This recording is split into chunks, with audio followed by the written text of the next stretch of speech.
Welcome to Math 119-312, the mathematics of pandemics and the risk-benefit analysis of responses.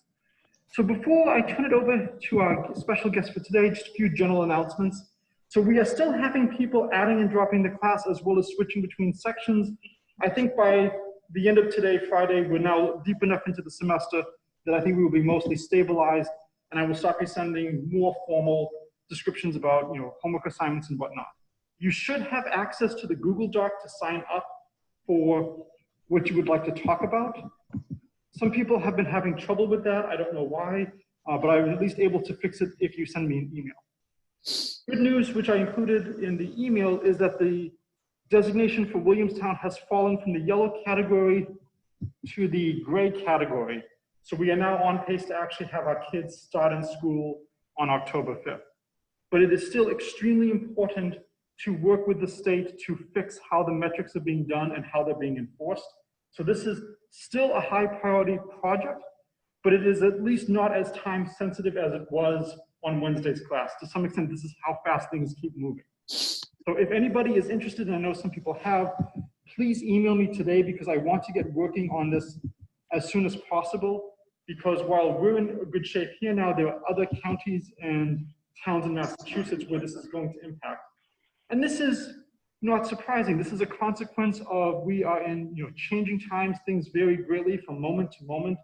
People are trying their best, but oftentimes what you try, when you actually put it in practice, it's not going to work as well as you thought. And so the state has shown a great willingness to listen to people who provide input about how things are actually being implemented. And this is just a wonderful opportunity. All right, so that is all I wanted to say on the administrative side. I'd like to now just introduce our speaker and turn over to him. This is a great example of the power of the Williams Alumni Network. We are the oldest, I believe, alumni network in the country. And when I started teaching or getting ready to teach this class, I reached out to a lot of people I knew and asked them for suggestions. And several of them gave me many contacts who have expressed a willingness to come and talk to them. One of us, Mr. Berger from Sunnova, is here today. And so he joined Sunnova. Actually, I've given a couple of people co-host permission. If you could be monitoring the people trying to join, and as long as the name doesn't look like I'm going to Zoom bomb or something like that, let them into the class so I don't have to keep doing that as I do the introduction. Thank you. All right, so Mr. Berger joined or founded Sunnova in 2012 and has served as CEO, president, and chairman of the board. With more than 2 decades of experience in the electric power industry, he's an energy entrepreneur who has always supported free market competition, consumer choice, and the advancement of energy technology to power energy independence. Before founding Sunnova, he served as the founder and CEO at SunCap Financial, a residential solar service provider. He's also founded Standard Renewable Energy, a provider and installer of renewable energy and energy efficient products and services. He received his Master's of Business Administration from Harvard, with the Yale accent, and he graduated cum laude from Texas A&M with a Bachelor of Science degree in Civil Engineering. And then Sunnova is a leading residential solar and energy storage service provider with customers across the US and its territories. And its goal is to be the source of clean, affordable, and reliable energy with a simple mission: to power energy independence so that homeowners have the freedom to live life uninterrupted. And so I'm very happy that you're joining us today. I'm quite interested to hear how businesses have been impacted, how different sectors have been impacted by the pandemic and the pandemic response. Right now, with a lot of people spending more and more time at home, I'm wondering in particular if this is going to be more of a push for people to convert to solar energy as they see their bills go up from all the time they're spending at home.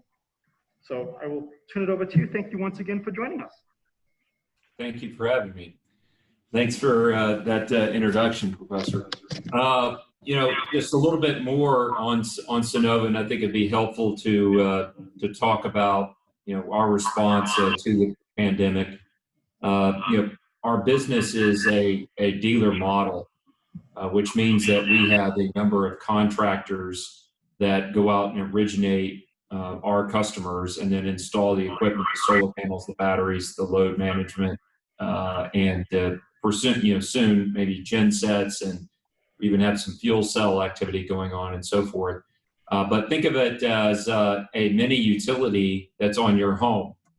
And then we are the service provider, not unlike an AT&T or Verizon, that essentially provides the upkeep, maintenance, monitoring, and further any other services, including truck rolls to go fix the equipment, keep the service running, the power running as necessary. As you mentioned, we do operate in a wide variety of territories. We span from near Japan, Guam, Saipan, through Hawaii, California, Nevada, Arizona, New Mexico, Texas, Puerto Rico. We have a very large position of customers there, base of customers there. Florida, South Carolina, all the way up to New Hampshire. So we have a very large base of customers in y'all's neck of the woods, as we would say, in the Northeast Mid-Atlantic. So, the way to think about us, again, is quite possibly a wireless power provider. We can talk more if y'all want about how we see the technology changing things and moving towards integrating back into some of the grid systems and so forth. All of our customers, or most of our customers, are connected into the grid, but we're seeing new technologies where we can have that essentially become a secondary power source rather than a primary power source for our clients. I think, in terms of the COVID impact, it does go back to March 16th. I was in Colorado with my family, and the week prior, as they say, all hell was breaking loose. The stock market was cratering. The capital markets across, not just the equity capital markets, but the debt capital markets were also cratering. We had just sold about $400 million of debt about 3 weeks prior to that, 3 or 4 weeks prior to that. And that debt had started, was priced at some of that last tranche of debt was at roughly about a 5% interest rate. And that debt was trading at 25% interest rate. So it was quite an interesting response, if you will. It was definitely a crisis. We need capital to continue to acquire customers. And what we started to do is we had a plan that we put together where we, and this is a standard operation because we're headquartered in Houston, that we can send all of our employees home and they can work from home. Unfortunately, or fortunately, we have had a lot of practice on that because of the significant amount of hurricanes and the escalating, quote unquote, unprecedented flooding that Houston has experienced over the last few years. Namely, Hurricane Harvey was, of course, our biggest challenge. We had also undergone a very big challenge with Hurricane Maria. If you recall, just a couple of seconds ago, I said that Puerto Rico is a very large customer base for us. And indeed, when Hurricane Maria hit in 2017, that was a major challenge for us as well. So we took all these learnings, put together a plan. We had this plan on the shelf, if you will. And when I started to get feedback from various folks that I knew from around the country, including some on my board, that things were getting pretty serious. And I needed to come back to Texas. It was pretty obvious I needed to come back because they shut down everything in Colorado. And we landed back here in Texas the night of that Sunday night on the 16th, and we implemented our response plan, which essentially shut down the office for all but myself, my chief of staff, Kelsey Holtberg, is with me, my chief financial officer, and 2 folks in the Treasury Department to essentially keep the money running. And, from there, we then started to put together a plan with our dealers. And this is something that's fairly interesting, and it may even be something on the math side of things. Our competitors have a different model, at least some of them do, that they have the labor of origination, signing people up, salespeople, and then the installers installing the equipment as their own employees. We, just like AT&T Cellular, DirecTV, ADT Home Security, and the list goes on, we do not. Those are independently owned and operated companies. And in this case, in the crisis, we were able to say, okay, we're going to focus on supply chain management, moving money, going to get more money in this crisis, getting contact with the highest levels of government.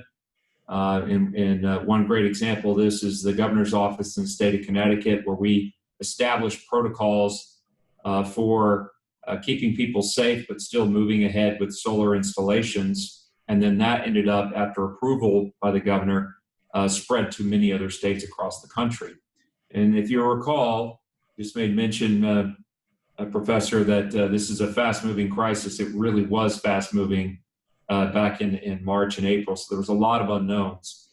And what we then did was we turned over and said to our dealers, okay, we're going to do all these things. We're going to help you. We're going to take care of our customers. We're going to keep having our technicians go out there and fix equipment and so forth. But you are going to need to tell us how to respond in your local area. And so what was working in the conditions in New York were very different than the conditions in Houston, Texas. Obviously, New York was much harder hit back then. And so I think our ability to have flexibility, because we had smaller pods of people around the country that were more plugged in by definition in the local areas, both relationships, physical location, et cetera, we were able to navigate the crisis much better than our competitors. What's the proof in that? What's the data? Well, when you look at it, we had a small amount of layoffs, probably about 20 people or so, and it was really about that time of year, just kind of move things ahead a little bit, if you will. We now have, by the way, hired over 100 people in counting, so we have our head count that's greater than what we had at the time of March 16th. Our competitors individually laid off over 1,000 people. And so we responded and were able to respond with minimal amount of impact to employees or to people's lives. The second is we were able to grow sales year over year in that quarter, Q2, 54%. Our competitors, all of them, were negative 24%. So they lost ground year over year. I think that was understandable. I know it was. That's what Wall Street was expecting. Wall Street was not expecting our performance. And on top of that, we reaffirmed guidance for the year. And a few weeks later, in early May, every one of my competitors pulled guidance and still have refused to give guidance for this year. And a big part of that is not only the dealer model, but our financial stability. We have a very different model. It's more more conservative. It's more conventional, if you will, more like a utility or a midstream oil and gas company, but basically an infrastructure company where we kept our cash flows instead of selling them off. And so that gave us a lot of stability of cash flow, and we were able to raise additional capital with those contracted cash flows. We focused very much on our customers and making sure that they were reminded to pay us because we still own those cash flows. We did a very good job on that. I think the entire industry did, but I think it's clear, again, on the data, we did a little bit better job than others. And that gave us a lot of financial stability to continue to raise the money, to continue to move forward and grow, to continue to take care of our customers. So all this is underpinned, of course, by the employees here at Sunnova across the country. They did an outstanding job. And part of the reason why I think that we really pulled together and did a great job of moving the company, not only making sure it didn't have a crisis, which could have easily have happened, but also moved it forward, was the constant communication. So myself and Kelsey were doing weekly, if not more frequent, town halls and other communications with everybody across the country, and having very frank conversations, taking Q&A and so forth, and saying, this is what we know, this is what we don't know, new policy change, here's something else we're going to do. And so that kind of constant communication was very instrumental, I think, in keeping morale up keeping people focused on the job, despite what obviously is a lot of personal distractions and negative impact. I think that as if you polled all the employees now, would say that this year, just like for everybody else, has been a crazy year, but constantly they've known exactly where we were going to go, what would need to be done, and why we needed to do it. So I'll pause there. Let me finish this. You made a comment, Professor, about, is our sales more because people are demanding more or want more on solar in their homes? Yes, that is true. As I say, the only thing then possibly being stuck in your home, and being worse than that, is being stuck in your home without power. And another crisis, the climate crisis, I think that's science, that's my opinion. It's happening. We have had that compound the issue and get people more focused on solar and storage because of the wildfires in California, some in Colorado, and a lot of the hurricane activity has obviously been very historic this year in terms of numbers and impact. So all of that has augmented people's interest, if you will, or increased people's interest in our service offerings. So thank you very much. So one of the nice benefits of being the professor is you get to call on yourself for the first question. And so, thank you again for joining us. Everybody who is a student here has had firsthand experience on how we are rethinking how we do education. And it's going to be interesting what Williams College is going to look like in 10 years from what it is now. And so it's important to hear what business is doing, how business is changing and adapting to these new situations. So there's a lot of things I want to ask you about, but I'll just take one question now and then turn it over to the class. One of the things you mentioned was about supply chains and the ability to talk to people in Connecticut. I know other solar companies have had months of delays between when they were supposed to go to customers and when they could finally get there. And once they finally got there, they did not have access to the batteries that they were supposed to have because those are now on backorder. So did you find that you were able to still install things at pretty much your intended schedule across the country? Or did you see that affected region by region? And how did you find the ability to get the supplies you needed? Well, we did see that there is a region by region impact, and that's what I was referencing earlier. For instance, we were deemed, and this was a real effort. A lot of folks naturally feel that the utilities, the monopolies, the centralized power are essential services. But what's not well understood is that, especially with batteries, we actually, in many cases, have supplanted the utility and become essential service. I would also say that having equipment of electrical nature and chemical storage that's not working on somebody's house is not a good idea to keep that a problem there and not do something about it. So we were able to be deemed an essential service everywhere. And that's an industry-wide effort, but we did lead the effort in many cases. The New York response was to shut down activity with the exception of the service techs, which are our folks. So installations were banned, and frankly, that was an overreach. We definitely could do something where we social distance and mask and gloves and everything, and that's what we do today. And that's what we put forward to the governor of Connecticut and got that passed, and then other governors started to adopt it. The installations, though, largely were not impacted because of our dealers knew the local inspectors, authorities personally. And so they were able to get on Zoom calls and start to come up with, hey, why do you need to go out to the house, the customer's house, Mr. Inspector?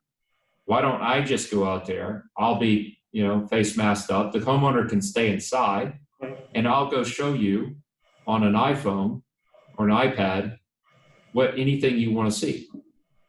And that's indeed what we did. It still needs to be adopted by all areas, but that really helped move things forward and continue to have installations and inspections and such. We did stop doing door-to-door sales. I think that just makes sense. And we started doing a lot of, our dealers did anyways, of these type of calls with homeowners. And that would require a lot of new training, an ability to change by the salesperson, but it also requires the willingness of the potential customer to engage in that type of activity where they had been demanding you come to their house in person, which obviously couldn't happen. So that changed as well. Our supply chain strategy ended up being, in our scale, a huge advantage. So we are unique in that we actually partner with big electrical distribution companies like CED, Sonopar, et cetera, rather than compete with them. And so we use their global supply chains plus our direct relationships with Tesla and Enphase and SolarEdge out of Israel and Generac to basically secure all the supplies that we need for our dealers for this year.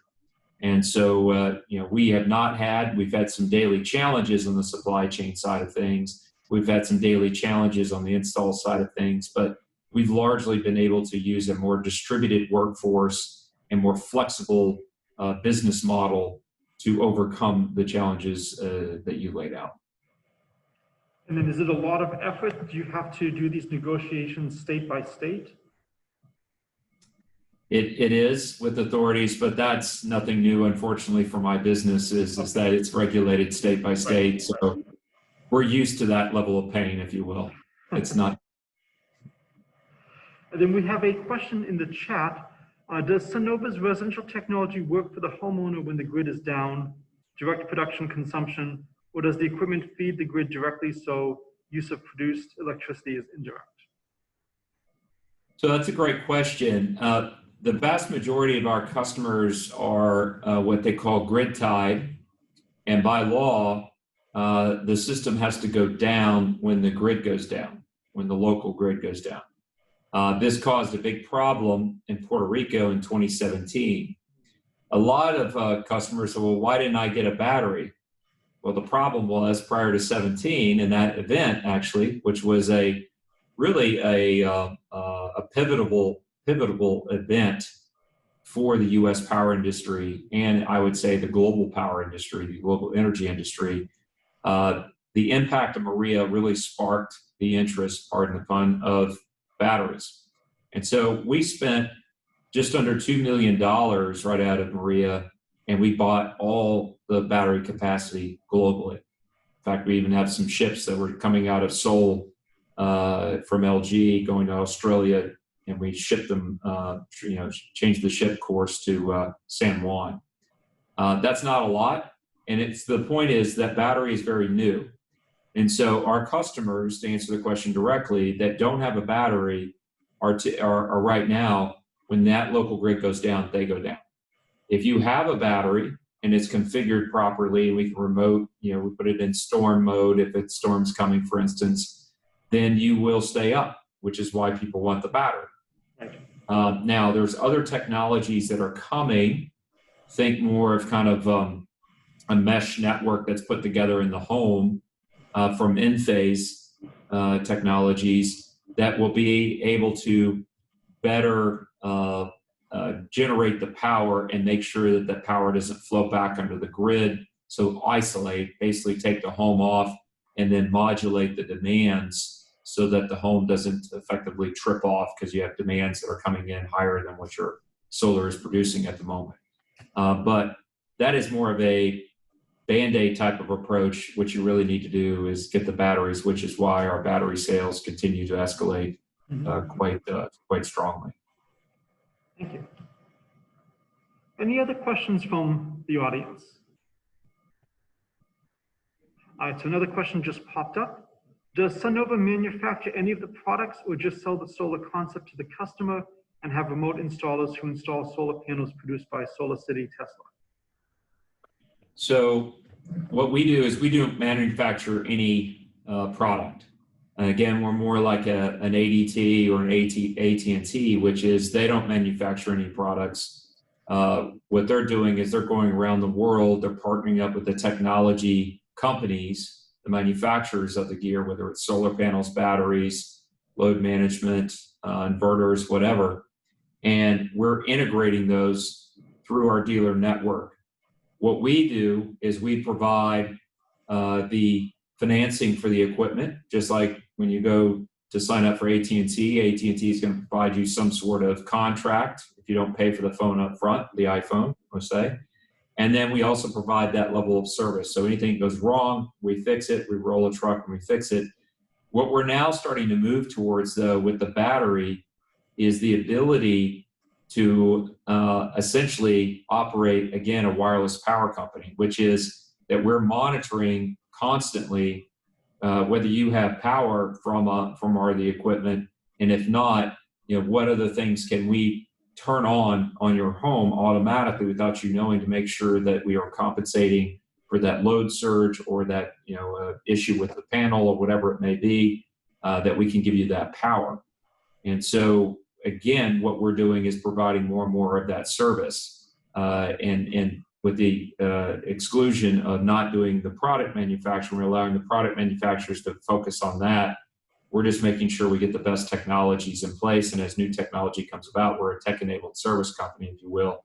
We're putting those new technologies out there for our customers to add to their service contracts. Things that could be coming: EV charging, fuel cells, as I mentioned, quiet generators. Generac has a new product coming out. Load management. So there's a lot of different things, and then maybe how you kind of group those together in large new home building communities and so forth, and other communities. And we have a microgrid services that we're starting to put together as well. We had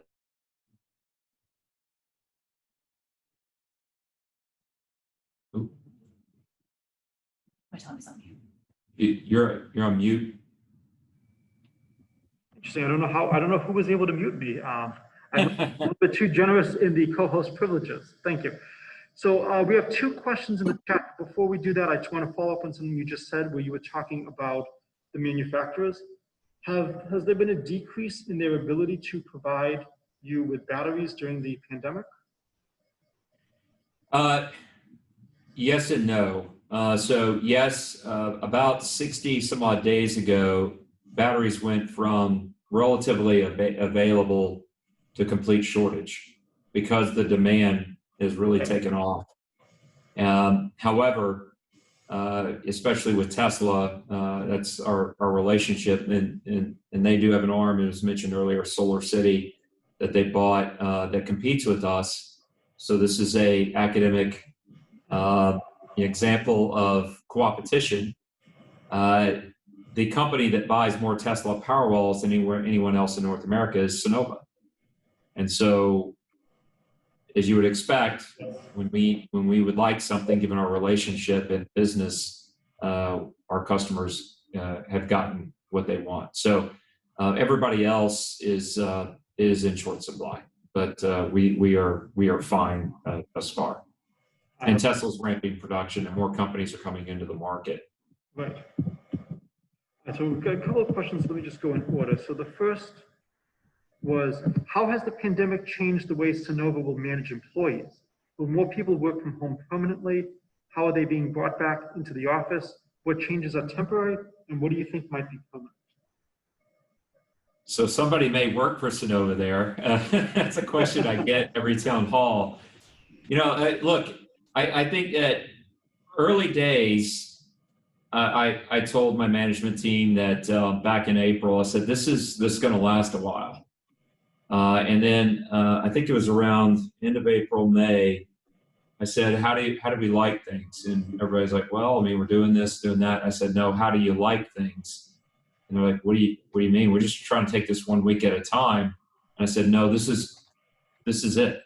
This is the way we're going to work for a long time. And that was I think a bit shocking to the management team. They hadn't really sink in. So I had to go around the table. I was like, how do you think about it? Or, given your certain functions, and therefore it's, every employee, or we have different types of employees, right, out there. Some are doing accounting, some are doing on the customer call center, some are driving service trucks. What is it that you feel is going well, and what is it that you feel is not going well. And so the challenge is, and I think we're very similar to many other companies. One is this company, in hindsight, I should have realized this, but given our business model as I've gone through, is very much set up to be run virtually. Half my management team, I have one actually in Massachusetts, he lives there. One's in San Francisco, one's in Denver, and then the rest are in Houston.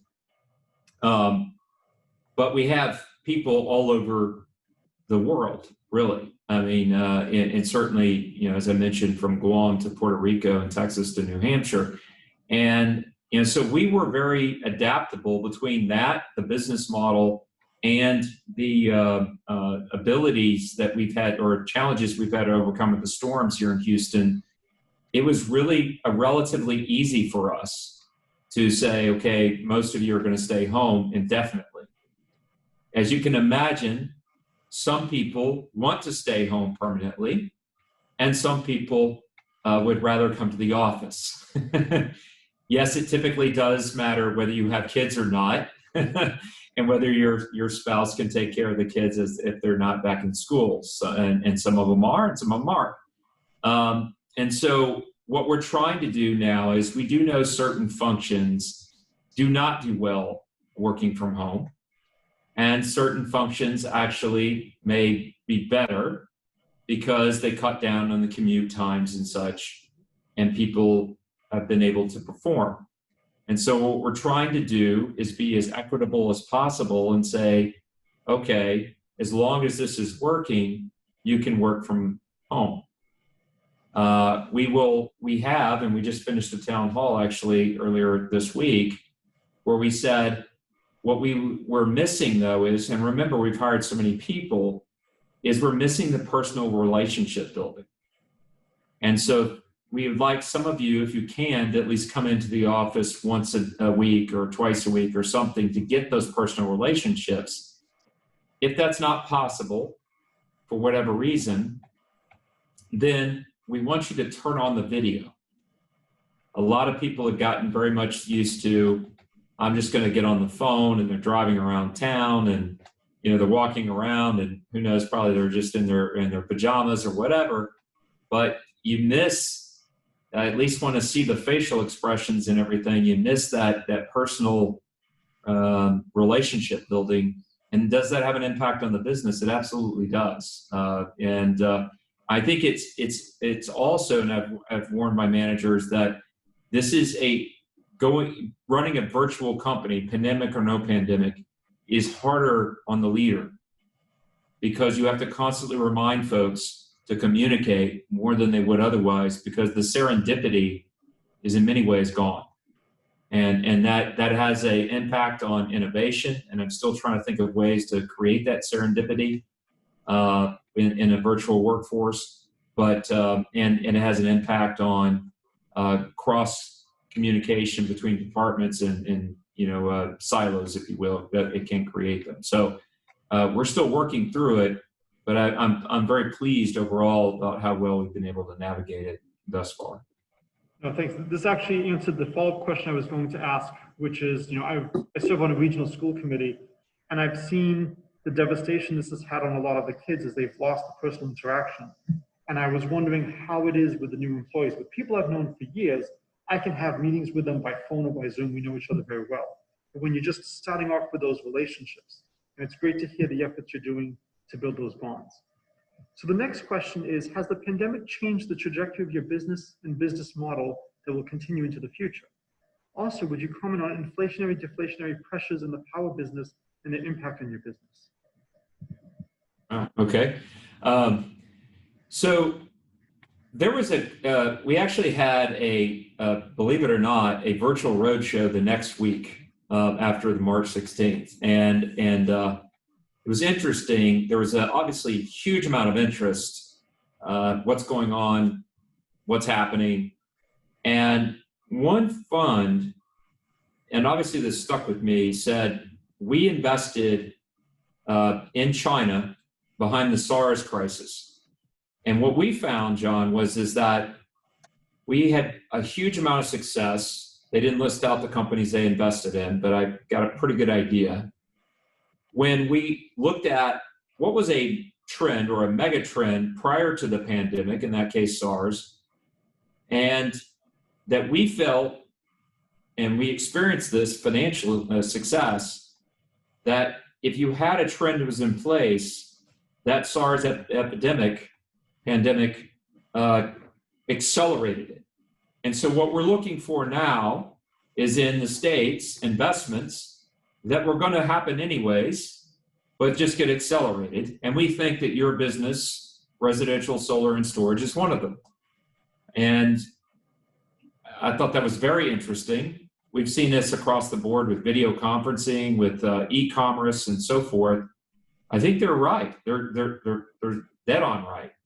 And we've certainly seen that in our industry as well. So I think that, for instance, batteries would have taken longer, but because of this crisis and frankly, the climate crisis that I see occurring, again, my opinion, things are accelerating far faster than they would have normally. The inflation, I do see that we've had a lot of deflation in energy. I do see that we're having more competition. Remember, my variable cost is effectively zero and could be negative versus a positive variable cost that the hydrocarbon industry, hugely depends on.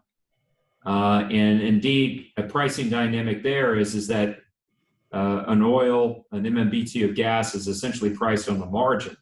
A lot of very smart people in the energy business forget that. And that's important because if you lose 2% of demand, you think about that, you think it's just 2%, who cares? 2% can cause the price of a barrel of oil to move from 80 to 30.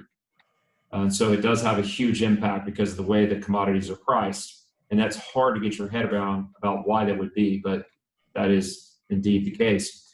What I would say is that as demand is dropping on the centralized grid, mainly because of our technology's energy efficiency and such, you will see a continued escalating price of electricity because those monopolies are set up on a essential cost plus paradigm or a business model, whereas the more money they spend, the more money they make. And so as you have a throughput drop, you're going to see on a price, it's a simple equation. You're going to see the price continue to move up as your throughput starts to drop because your costs are going to continue to escalate under that model. So it's a model that's unsustainable in many ways. That is going to cause inflation, if you will.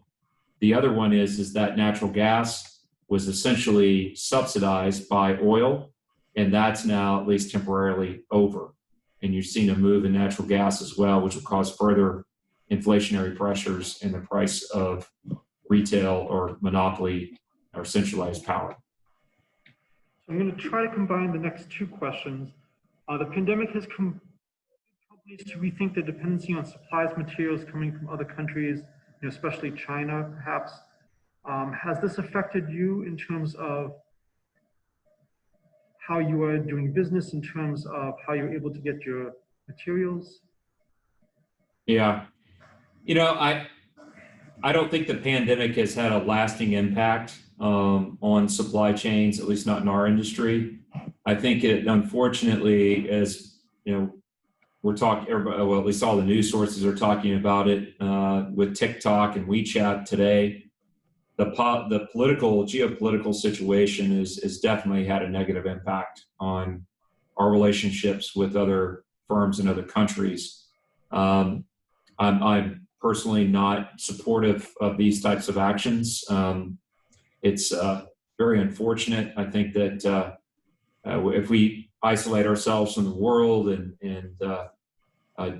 for the simple reason that we want to be reelected or something of that nature with a constituency in some part of the country, I think that what that leads to is a dangerous lack of understanding of other cultures and other countries, and a lack of ideas to swap back and forth with each other. So unfortunately, we have very little business or very little product that we now buy from China, which is down dramatically from 4 years ago. And I think that's unfortunate, but it's a fact. And so the supply chain is spread out. The funny outcome, at least I think it's funny, is because countries are now becoming national champions. Oh, I want to have my solar panel industry and manufacture and all that. You artificially inflated supply. So thank you. You're speeding the adoption of solar globally. So we're seeing this in batteries and inverters and other things as well. So, and I predicted that was going to happen, and indeed that has happened. Is that you think about it, we should have just been buying supply from China, but now you've had market or government intervention in the marketplace, put a tariff in place, and so you've artificially inflated the price in the States and Europe and Mexico and Canada. And so now there's a lot more production there, if solar panels and such, and so the supply is much more than it would have been without the government intervention. Well, that feeds in nicely to our second to last question, or third to last if another one just came in. Because renewable energy is oftentimes unaffordable for individual households or homes, does sunnova work like the microgrid you mentioned to decrease the cost? Well, you know, one of the misnomers is that solar is unaffordable and storage is unaffordable. The price declines from when I got into solar around 2006 to roughly about 2015 or so, somewhere in there, was about a 95% price reduction. Inverters followed the same path. Batteries are going faster, mainly because we know what to do with the battery, and the solar systems are there and such, and we all know batteries. Consumers understand batteries more than they understand solar panels. I think that's understandable. The other part of that is that the EVs, the electric vehicles, that has a dramatic impact as far as scaling up supply chains and manufacturing capacity around the world. And so we're seeing a very, very fast price reduction. And so right now, it's really more about allocating labor and supply across the country rather than necessarily being unaffordable if it was just solar. Batteries is another story. We've got to come down at least another 50% in cost. I think we will sooner than people think, maybe sooner than I think. By the way, I've been too conservative on pricing assumptions of solar panels and inverters and batteries over the years. And as that happens, what we're seeing is you would expect. You're seeing adoption rates in certain areas of the country be much higher or much lower, depending on where you are, than others. So for instance, 1 in 3 homes in Hawaii has solar. Okay, in Texas, it's not even 2%. In California, it's starting to approach roughly about 18%, so 1 in 5 homes. In New Jersey, that's roughly about somewhere around approaching 10 or 11%. Florida is about, is actually moving in the same area with Texas, 2 to 3%, but then you have states like Nevada that's upwards of like 6 or 7%. And so the driver there are economics. Power is more expensive in those areas that have higher penetration, and sunlight. And those, but you'd say in the Northeast, for instance, obviously Arizona and Nevada has a lot more sunlight than the Northeast. So which one's more important? It's the price that the monopoly has been allowed to charge. That's the biggest driver. And then our second to last question is, you mentioned closely working and negotiating with local authorities to adapt your work to health safety regulations in various places. Is close work with public authorities to resolve business challenges quite common, or is this a novelty induced by the pandemic? It's a novelty induced by the pandemic. I mean, we have OSHA rules and such that we're supposed to follow. We do follow them, obviously. We have very in-depth training. We have consumer protection training and other, sales practices training, installation training for our dealers and such. And we monitor all those trainings for both our employees and our dealers. But I can't say that we've ever had to engage the local health authorities like we've had to in this. And I think that makes sense, right? Right. And then our last question is, does sunnova produce electricity and sell it to the grid directly through owned solar fields? Does it act as a competitive energy supplier in any states? If not, are there reputable companies that do, so homeowners that can't do solar directly can do it indirectly? Yeah, there are, and that gets into that we are a distributed or wireless provider of power. So we compete with solar farms just as much as we compete with coal plants and gas plants. So we're competing with centralized power. I would say that, if you look at our customers, the power is being sold 100% to that customer. There are policies called net metering where essentially we're allowed to swing off the system. So during the day when we overproduce, that goes to the utility for free. And then at night, when we're not producing, we're pulling that power back for free. Now, in many places like California, it's no longer free. There's a minimum charge of roughly about $10, moving up to 15, et cetera. Now, that policy is deemed to be, the utilities have phrased it as selling wholesale, buying retail. That's not what's going on. We're not selling power to the utility. I've never received a penny as far as revenue from a utility, ever. What's happening is we're treating the grid as a battery. Should they be paid for that? Yes, I do. I think they should be paid for that. Is that revenue recapture, as they put it, $100? Absolutely not. They're being disintermediated. They're being disrupted. And they need to figure out how to adapt to new technologies, just like other industries have had to do and continue to do. Physical retail is a great example of that. You can see e-commerce retail. So what we're seeing now, though, is as the battery comes in, people say, well, I can have reliability and I want to pay for that, when the storm comes and the wildfires come and such. So now, do I need to have the net metering policy with the utility? No, you don't. And so that's causing the utilities to start to rethink that they can't kill this industry. They can't kill this threat by just getting rid of net metering. So it's actually timely. Duke Power negotiated a settlement just yesterday, or the day before yesterday, where they essentially took away net metering, but they left in different policies to price in the variability of supply and demand on the grid system. Why is that important? Because the delivery of power is extremely complex. And the idea about just slapping panels on the roof as a product sale, if you will, that goes against the service sales provided by the utility, those days are numbered and quickly. What we're doing is we're going to be able to take those different price signals from the wholesale grid system, incorporate them, and then simply to the customer, just like in the utility, say, this is what you pay, and we'll make sure the power stays on. Let us worry about all the complexities. We'll deal with the utility, and we'll make sure that we can get some more revenue out of them or whatever at the right time. We'll manage everything, and you can go about your life. And that's what consumers want. So that's why service providing is becoming more important. Technology, innovation, specifically in the battery, but also load management and generators and fuel cells, as I've talked about, all that comes together so that we can essentially have your home go in and out of the grid as it makes economic and physical sense to provide you with the service that you want. And indeed, what I founded the company to do is deliver a better energy service at a better price. And that vision is, we can now see, is starting to become a reality in a growing number of areas around the country. Well, I want to thank you again for taking time out of a very busy day to talk to us. I'm going to end with a question inspired by some joking emails between myself and one of the students.